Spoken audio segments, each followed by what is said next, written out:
نحمده ونصلي على رسوله الكريم اما بعد۔ میرے محترم بزرگوں، گزشتہ جمعہ کو تو یہاں بات نہیں ہو پائی تھی۔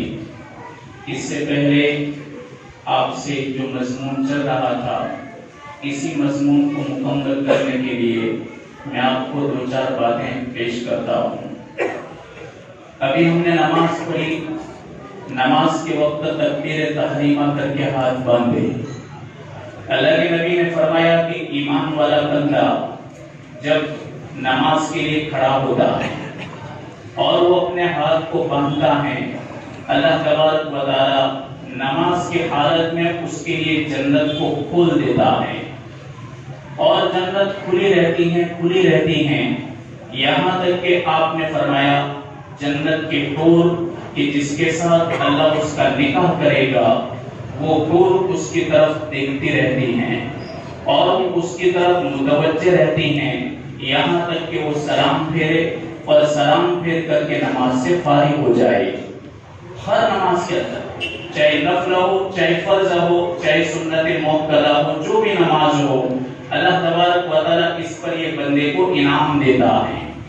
ویسے تو اللہ کی مرضی میں اگر چھوٹا عمل بھی آ گیا، اس پر بھی اللہ تعالیٰ اس کے فیصلے کر دیتا ہے۔ بایزید بسطامی رحمۃ اللہ علیہ بہت بڑے اللہ والے، بہت بڑے ولی گزرے ہیں۔ جب ان کا انتقال ہوا تو انتقال کے بعد اللہ کے دربار میں پیشی ہوئی۔ اللہ نے ان کے سوال کیا کہ بایزید بسطامی، اپنے کھاتے میں تم کیا لے کر آئے ہو؟ وہ کہتے ہیں کہ میں شرم کی وجہ سے، اتنا بڑا آدمی کہتا ہے میں شرم کی وجہ سے کہ میری عبادتوں کے اندر تو اتنی طاقت نہیں، میری تہجد کے اندر اتنی طاقت نہیں، لیکن میں تجھ کو ایک مانتا تھا تو میں توحید لے کر آیا ہوں۔ توحید یعنی تجھ کو ایک مانا ہے اور سب کچھ کرنے والی ذات تیری ہی ہے، میں اس یقین کے ساتھ تیرے دربار میں آیا ہوں۔ تو اللہ نے کیا فرمایا؟ اما تذکر لیلۃ اللبن، دودھ والی رات کو بھول گیا؟ دودھ والی رات کو بھول گیا کیا؟ بایزید بسطامی کو یاد نہیں آیا کہ دودھ والی رات یعنی کیا؟ اللہ نے فرمایا کہ پتہ ہے تجھے، ایک رات تو نے دودھ پیا اور تجھ کو موافق نہیں آیا، تیرے پیٹ کے اندر گڑبڑی ہو گئی، تیرے پیٹ کے اندر درد شروع ہو گیا۔ جب تو کراہنے لگا، کسی نے تجھ کو پوچھا کہ کیا ہوا؟ تو نے کہا پیٹ میں درد ہوا۔ کیوں ہوا؟ تو نے کہا دودھ پیا اس لیے ہوا۔ دودھ پیا اس لیے ہوا تو کیسی توحید لے کر تو آیا ہے؟ جب تو سب کچھ کرنے والی ذات ایک ہے کا دعویٰ کر رہا ہے اور تو کہہ رہا ہے کہ وہ یقین لے کر کے میں آیا ہوں، تو نے تو اس موقع پر کہا تھا کہ دودھ سے پیٹ میں درد ہو گیا۔ بڑے لوگ ہوتے ہیں، ان کی پکڑ بھی بڑی ہوتی ہے، چھوٹوں کو اللہ تعالیٰ درگزر کر دیتا ہے، باقی بڑوں کے ساتھ بڑے منزل ہیں، اس لیے ان کے ساتھ کبھی سختی کا بھی معاملہ ہوتا ہے۔ اللہ نے فرمایا ٹھیک ہے، تیرے حق میں مغفرت کا ہی فیصلہ ہے، لیکن نہ نمازوں سے اور نہ تہجد سے، نہ روزوں سے اور نہ قرآن کریم کی تلاوت سے اور نہ ہی ذکر و اذکار سے، صرف ایک چھوٹا عمل تو میرے دربار میں لایا، وہ مجھے بہت پسند آیا، اس پر تیرے حق میں مغفرت کا وعدہ تھا، اور اسی عمل کے صدقے تو پھر آج تجھے میں جنت کی انعام کے طور پر بخشش دے رہا ہوں۔ بایزید بسطامی نے کہا کہ وہ کیا ہے؟ اللہ نے فرمایا کہ بات یہ ہے کہ ایک ٹھنڈی کی رات تھی، سخت ٹھنڈی تھی، ایک بلی کا چھوٹا بچہ روڈ پہ پڑا ہوا سسک رہا تھا ٹھنڈی کی وجہ سے، تو نے وہاں سے لے لیا، لے کر اپنے گھر لایا، اس کو آگ سلگا کر کے تھوڑی تو نے تپش دی، اس کے اوپر کپڑا ڈال دیا، اس کو سلا دیا، اس کے بعد اس بچے کے اندر تازگی آ گئی، اور تازگی آئی تو پھر وہ بچہ چل دیا۔ بس اس عمل پر جنت کا وعدہ ہے، اس عمل کے اوپر تیری مغفرت کا وعدہ ہے۔ ہمارے کھاتے کے اندر کوئی نہ کوئی تو عمل ہو، اللہ تبارک و تعالیٰ اس کے صدقے میں ہماری مغفرت کر دے۔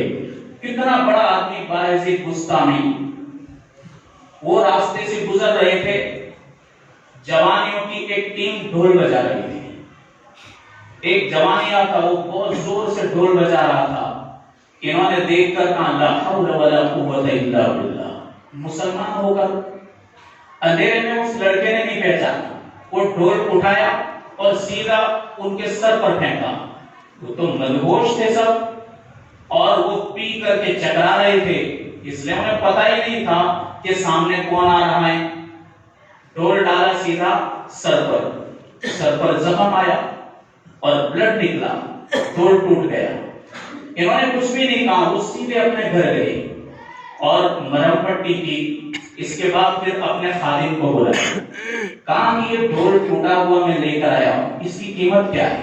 اس نے کہا کہ اتنی قیمت ہے، تو انہوں نے قیمت اور ساتھ میں حلوہ کا ایک پیکٹ یہ دونوں لے کر کے اس لڑکی کے پاس بھیجا کہ جاؤ بیچارے کا ڈھول ٹوٹ گیا تو کم سے کم اس کی قیمت تو ادا کر دو، وہ قیمت لے کر گیا اور حلوہ دیا کہ تمہیں تھوڑا رنج بھی ہوا ہوگا تو اس کے لیے میں نے تم کو یہ ہدیہ دیا ہے۔ حضرت جب پتا چلا کہ تو باعزید بستامی تھے، اللہ تبارک و تعالیٰ نے ان کے اس عمل سے ہزاروں نوجوانوں کو توبہ کی توفیق عطا فرمائی، شراب کے اندر ڈوبے ہوئے اور جوا کے اندر ڈوبے ہوئے اور غفلت کی نیند سوئے ہوئے نوجوان ان کے ہاتھ پر بیعت کرتے اور سچی پکی توبہ کر کے اپنی زندگی کا رخ درست کر دیتے تھے۔ ایسا آدمی باعزید بستامی کو اللہ ہی فرماتے ہیں۔ اللہ تبارک و تعالیٰ فرماتے ہیں حضرت عائشہ رضی اللہ عنہا کے پاس ایک بری عورت بیٹھی ہوئی تھی، ہمارے نبی تشریف لائے، آپ نے فرمایا کہ عائشہ یہ کون ہے؟ کہا میری خالہ، بری عورت تھی، تو آپ نے کیا فرمایا؟ عورت کو دیکھ کر اور حضرت عائشہ کو دیکھ کر یاد رکھ جنت میں بری نہیں جائے گی۔ اس نے تو وہیں پر زار و قطار رونا شروع کر دیا۔ حضرت عائشہ نے کہا یا رسول اللہ آپ کیا فرما رہے ہیں؟ تو کہا میں نے برا کیا کہا ہے؟ یہ دیکھ خالہ کو کہہ کہ اس عمر کے اندر تو جنت میں نہیں جائے گی۔ اِنَّا أَنشَأْنَاهُنَّ إِنشَاءً فَجَعَلْنَاهُنَّ أَبْكَارًا عُرُبًا أَتْرَابًا لِأَصْحَابِ الْيَمِينِ، ہم نے عجیب طریقے سے عورتوں کو بنایا ہے۔ اللہ تبارک و تعالیٰ فرماتے ہیں کہ ہم یہ جسم نہیں دنیا والا، وہاں جنت والا جسم عطا کریں گے اور وہاں کی خوبصورتی عطا کریں گے۔ اور عرب جمع ہے بہووچن، اس کا ایک وچن ہے عروبا، اس کے معنی مر مٹنے والی، عشق اور محبت میں پاگل، ایسی اللہ تعالیٰ محبت عطا کرے گا۔ عرباً اترابا، ترب اس کے معنی ہم عمر، ایک عمر اور مر مٹنے والی محبت، ایسی محبت اللہ تعالیٰ دلوں کے اندر پیوست کر دے گا۔ اللہ نے فرمایا کہ یہ میری جنت کی عورتیں ہیں۔ کبھی ایسا عشق ہو جاتا ہے تو پھر بڑا معاملہ ہوتا ہے۔ عراق کے اندر ایک دکان کے پاس ایک عورت بیٹھی تھی، رات کا اندھیرا ہونے آیا، مغرب کا وقت ہوگا، سورج ڈوب گیا اور ہلکی ہلکی دھوپ دکھائی دے رہی تھی۔ ایک دکاندار نے دکان بند کی، وہ باہر نکلا تو بیچاری عورت بیٹھ کر رو رہی تھی۔ کہا کہ بہن تم اکیلے ہو اور ایسے انجانے میں تم یہاں پہنچی ہو، تمہیں ڈر نہیں لگتا؟ کہا ڈر تو ضرور لگتا ہے، میں مسافر ہوں اور ساتھ ساتھ میں اس بستی کے اندر میرا کوئی نہیں، نہ کوئی رشتہ دار ہے، نہ کوئی ہمارا کوئی ہمسر ہے، نہ کوئی ساتھی ہے اور نہ ہی کوئی ہم کو پہچاننے والا ہے۔ اس نوجوان نے کہا ایک کام کر، میں میری ماں کو یہاں لے کر آتا ہوں، تو میری ماں کے ساتھ میرے گھر ساتھ چل، تو میری ماں کے ساتھ تو رہنا، اس کے بعد جب کبھی تجھے کوئی لینا آئے تو ساتھ چلی جانا۔ اب یہ تو نوجوان لے گیا، اس کی ماں کو لے کر آیا، لے گیا۔ اب وہ تو ایک دن، دو دن، تین دن رہی، اس کے بعد پھر اس نے پوچھا عورت نے کہ آپ کا نکاح نہیں ہوا؟ کہا نہیں ہوا۔ لڑکے نے کہا آپ کا بھی نہیں ہوا؟ کہا نہیں ہوا۔ تو لڑکی کی ماں نے کہا کہ ایسا اگر تم کو محبت ہو، ایک دوسرے کو پسند کرو تو تم نکاح کر لو۔ لڑکے نے کہا ٹھیک ہے، تو قاضی صاحب نے نکاح پڑھ دیا۔ قاضی صاحب نے نکاح پڑھوا دیا. اب 3 دن گزرے کہ ایک بہت بڑا ٹول آیا اس کے گھر پر. اب وہ کون تھے؟ تو اس لڑکی کے رشتے دار تھے سب. لڑکا پریشان کہ گئی، آج تو یہ گئی. تو اس نے کہا کہ یہ کون ہے؟ کہا یہ میرے رشتے دار ہیں، تم کو معلوم ہے یہ کیوں آئے ہیں؟ مجھے لینے کے لیے آئے ہیں. تو اس نے کہا کہ تو بول کہ ہمارا نکاح ہو گیا ہے، ساتھ میں کیوں لے جا رہے؟ اس نے کہا کہ ایک کام کرو، تم ایک شرطیہ طلاق دو. کیسی؟ کہ اگر میری بیوی کو تم لے گئے اور اگر یہ بھی میری اجازت پر مرضی کے بغیر باہر نکلی، ایسا بول تو تجھے 3 طلاق، ایسا بول دے. لڑکا فون میں آ گیا کہ بہت اچھا نسخہ ہے، یہ کام لگے ایسا. اس نے سب کو بلایا، اس کے رشتے داروں کا، بیٹھو، اگر تم اس کو لے گئے یا پھر یہ گئی اور میرے دروازے سے نکلی تو 3 طلاق. اب وہ کہا کہ بھائی دیکھو ہم نہیں لے جائیں گے، ہم نہیں لے جائیں گے، اس کو یہیں پر رکھو. اب وہ تو سب چلے گئے. دوسرے دن یہ گیا دکان پر اور بیگم سارے کپڑے لے کر کے ہو گئی، چلی گئی وہاں سے. اب وہ جب دوپہر میں کھانے کے لیے آیا تو اس نے دیکھا تو بیوی نہیں. گھبرایا، دوڑتا ہوا گیا اس کے پاس. تو وہ تو اپنے گھر تھی. کہا کہ تو نکل گئی، کون لے کر آیا تجھ کو؟ کہا کہ نہیں، میں اپنا کام کرنے کے لیے آئی تھی، پورا ہو گیا. اصل میں میرے شوہر نے مجھ کو 3 طلاق دی تھی، مجھے اس سے بڑی محبت تھی، میں اس کے پیچھے دیوانی تھی، پر بیچ میں چونکہ دوسرا نکاح پڑتا تھا اس لیے اب تک کوئی شکل نہیں بن رہی تھی، تو میں نے آسان شکل بنا دی. نکاح بھی ہو گیا، طلاق بھی ہو گئی، اور میرے پہلے نمبر والے شوہر میرے کے پاس میں چلی گئی تو حلال بھی ہو گیا میرے لیے. تو کبھی محبت ہوتی ہے. دیکھو ایک عورت اس کو بوتل میں اتار کے چلی گئی، اس لیے اللہ کے حبیب نے فرمایا کہ تم اچھے عقل مند، لب کا لفظ ہے حدیث کے اندر، لب یعنی عقل مند مردوں کی عقل کو تم معاف کر سکتی ہو. اس طریقے سے اتار کے اپنا کام بنا کر کے وہ چلی گئی. اللہ کے حبیب نے فرمایا مرد مٹنے والی محبت اللہ ان کے دلوں میں عطا کرے گا. بنانے والا خالق فرماتا ہے قربن اترابا لاصحاب الیمین، اللہ یہ اپنے جنتی بندوں کو انعام کے طور پر عطا کرے گا. جنت کو اللہ تعالیٰ سنوارتا ہے پورا سال رمضان کے لیے.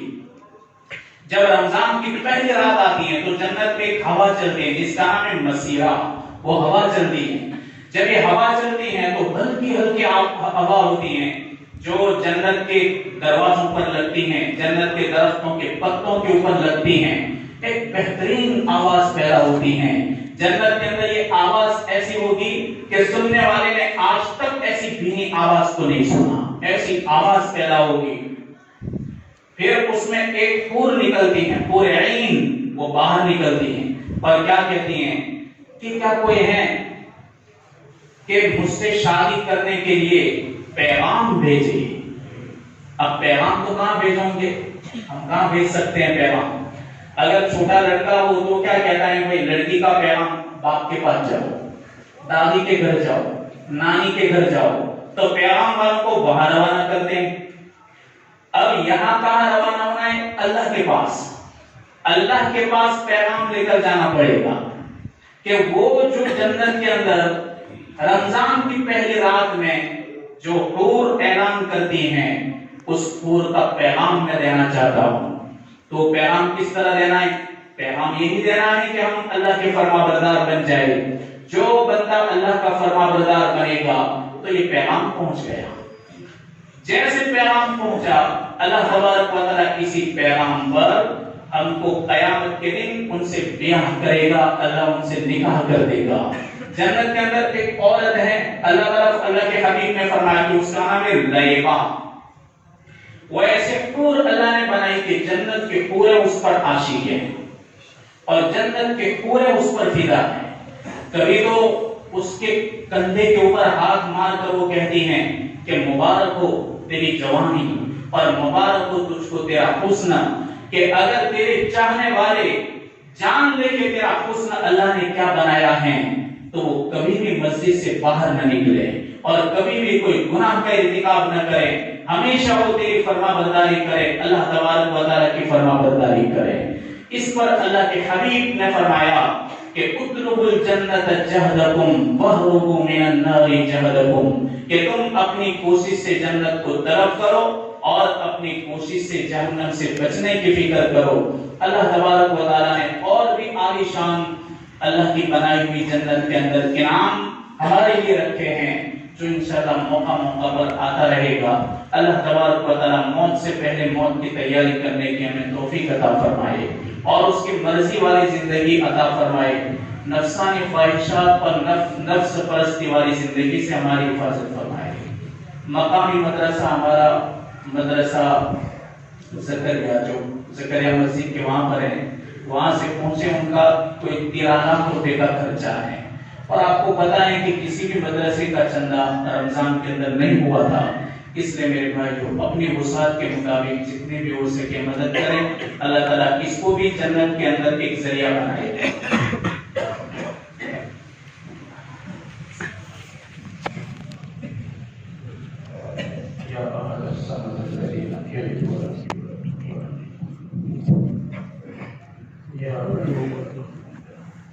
Yeah.